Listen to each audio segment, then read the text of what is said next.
The teacher sat in front of the whiteboard at her desk. This was just another day, same as the rest. She took out her attendance and began the roll call. Some students strolled in late from the hall. Akeem was present and Akil too, Beverly and Candy, seated inseparable at their desk like thing 1 and thing 2. When she called silence, she was met with silence. When she called again, the students answered, "Absent, miss." She had begun to get used to this. This was the 3rd time silence was absent this week. The absences had become more frequent since that day she collapsed in the classroom after vomiting.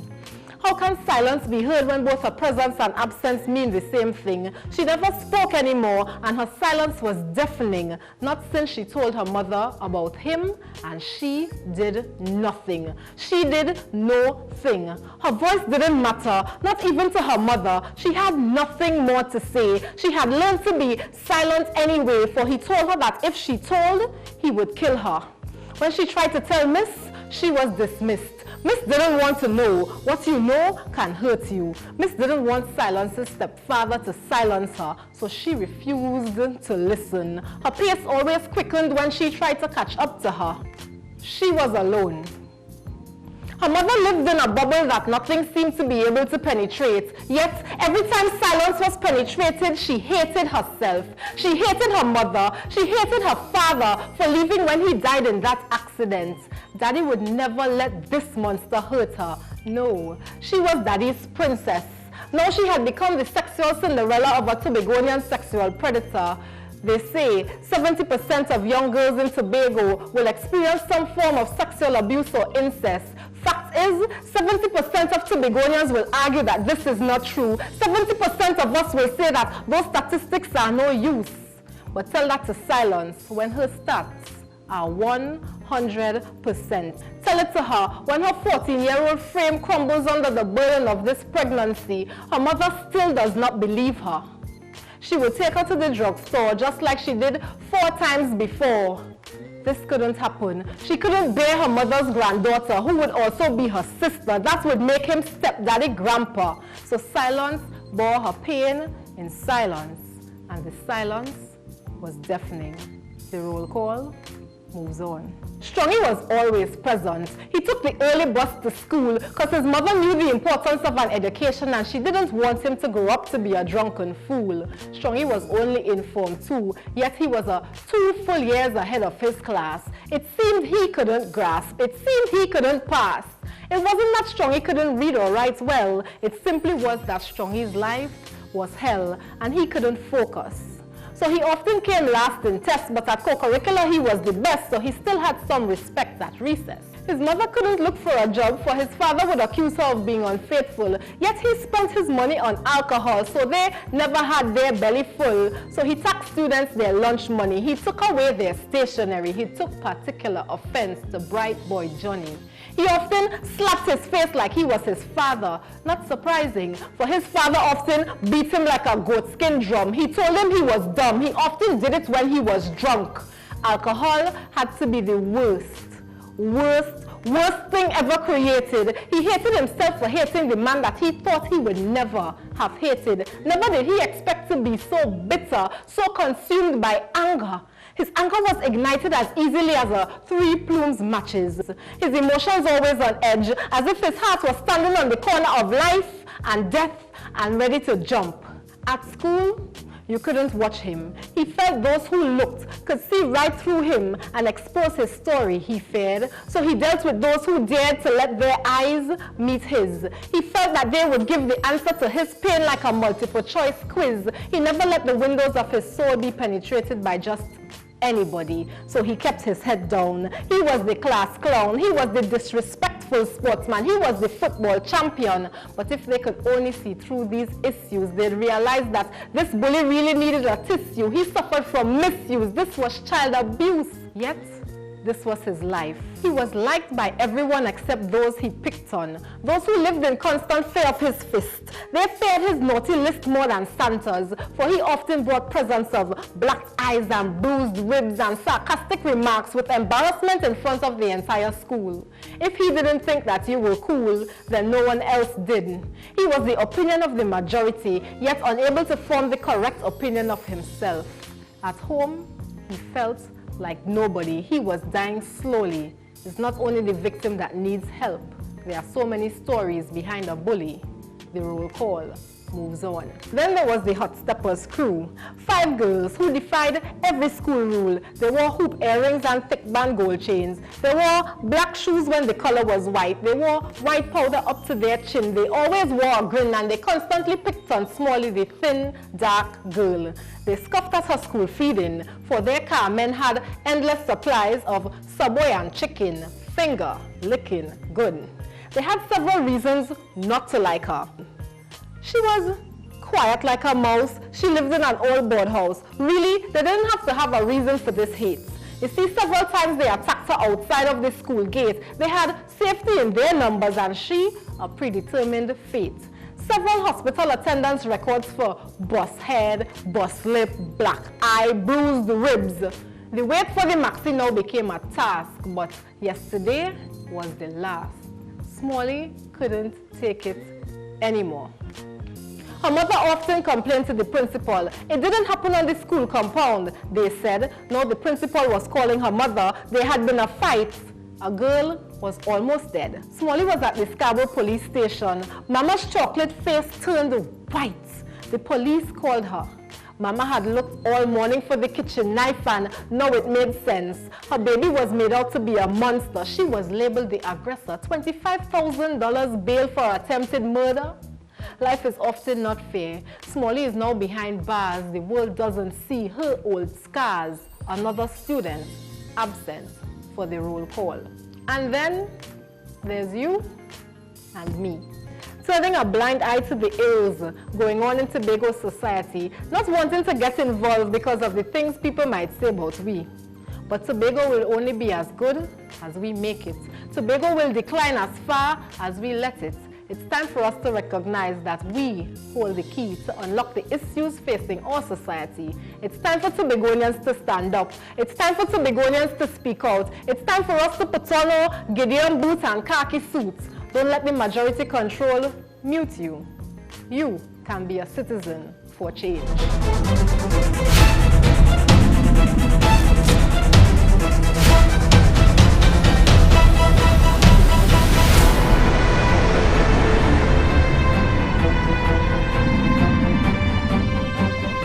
Where would you be when the roll is called? Today, in this episode of Tobago CSI, we take a look at crime, a youth and senior citizens' perspective. So stay tuned to this episode of Tobago CSI. Welcome to Tobago CSI. In a changing Tobago society, many have been affected by crime and violence. Some choose to say, some choose not to. Today, in this episode, we'll focus specifically on hearing the views of young people, what they think, what their thoughts are, how they are affected, and more importantly, what the solutions are. So we want to introduce and go straight into our panel who is with us today. And young people, could you tell us who you are? Hi, I'm Afia. Yeah. Candace. Kieran. Jada. Carice. And my name is Kirill.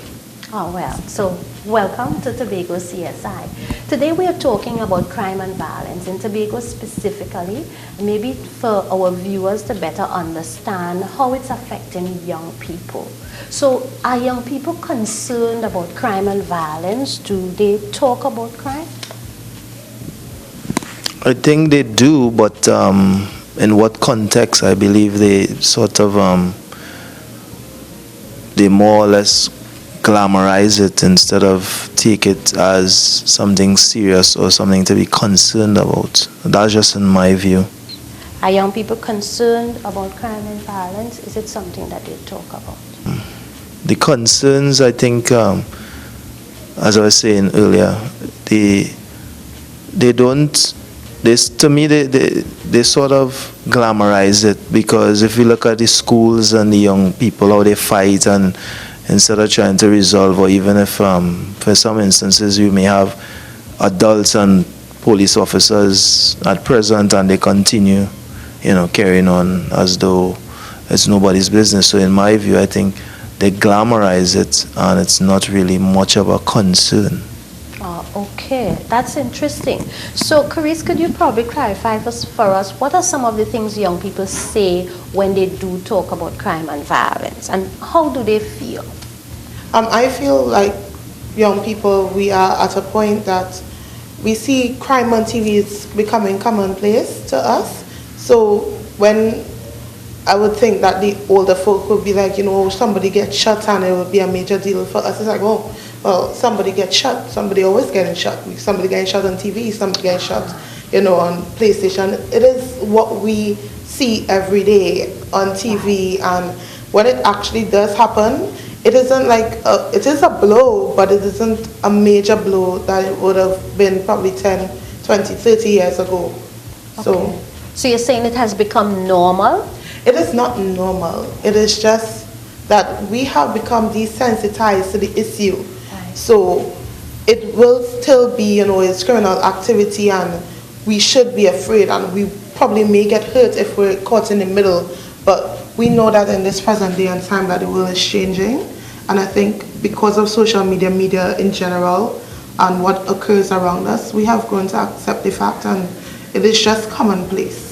Can I just add a little bit to that? Talking about the media, Facebook, and I don't think that they filter their information, and crime and violence, it has become a norm where you could just pick up your phone or your computer or whatever, and the way in which it's brought across as though it's okay to be violent and a murderous society, and then as well our society sort of, to me, it embraces crime and violence and wrongdoing. So I think that in itself is also a major contributor. So is that the general view, that young people are probably desensitized from the crime and violence, so there's no feeling, there's no shock, is that the general view? Yeah. I think it's more of a popularity thing. Right. It's more of a recognition, getting self-respect and respect from others. So, as my colleague will have said, it is more glamorized. It is not seen as something detrimental in the youth's eyes. To them is, all right, who is the baddest, who living in the baddest place. That time they're not involved in the crime, Right. But just to say, hey, I'm from so-and-so, and so-and-so have a name, so it's glamorous. I have a two-piece, I could get that for now. Right. So it's not a concern for, I would say, majority of young people. There are, however, some young people who are concerned about it, those who are seeing it and the risk factors involved. Right. But generally, young people, not too keen about it. Right. So it's a good thing to be associated with my village or my community ranking, and we bad and so on. Sometimes it is viewed that way. Okay, so Karen, what then, given what we've said before, what then is the general view of young people about the current crime situation in Tobago, and who is involved, who are the victims? Right, the general view, the young people nowadays don't really study it until it affects them at home. So if it don't affect me, it don't bother me. Okay. Who are affected? In general, everyone is affected, because Tobago was a safe place where you could leave your door open and go out and come back home. But now you have to close your door, get burglar proof, buy 2 dogs, and secure yourself. Right. So the safety is no longer there. So you're saying that young people are aware of the change that is happening in the community? Yes, they are aware of it, but the majority don't really study it as something major. They just close up, turn a blind eye towards it, and they continue their normal day job. Okay, Carice, I see you have a point you want to make on this. No? I think I would agree with Karen. I do feel that it's probably a small group, because a lot of people tend to think that, you know, the crime that is occurring is by a large portion of young people. That is absolutely incorrect, because of the fact that usually what you do see is that, you know, you might have a small group gathering, or you might see a small gang, and then you might see a whole lot of school children or people who heading to university. People are making strides in their lives, while we just have like a few people who tend to break the norm, and then because of how society operates, we only tend to focus on the bad, and we love to bring down a young person, especially when, you know, you think that it's a good idea to point a finger as an adult or older person, because it is easy to say, oh, it's the youths and it's them who do that, and, you know, they're young and they're not thinking, but that's not the case for everybody. That is so not you're fair. saying the involved may not be in as large a numbers as we tend to believe. Yeah, I really feel that particular kind of way, and I feel what may propel that sort of thinking is, you know, we may have a subsect of young persons that may have early morning jobs, night jobs, and because we're out in those kind of odd hours that, you know, older folk of yesteryear may not have been accustomed to, you know, they may be like, you know, you're prowling in the night, that kind of feeling, but we're not prowling. Like, we have missions, we have goals, we have things to do, and they may feel that is what may propel the criminal activity, and frankly, in most cases, it may not be true, but we have a subset of people, young people, as well as older people out here that are doing the crimes, and at the end of the day, we can't just focus on one grouping of persons. Right, so you're saying that there's a level of misunderstanding Yes, of young definitely. people out there. Yes, Candice? But coming back to the question, I think too, for young people, I think they think that the crime occurs in certain areas. So let me say you live in upcountry, you think that you're safe, so you let your guards down or anything like that. But I mean, like if you're living in Bethel, then you know, hey, you know, that's all crimes, crimeville there. So you need to lock your doors, have your dogs and whatnot. So I think that as long as you're not in certain areas, you're not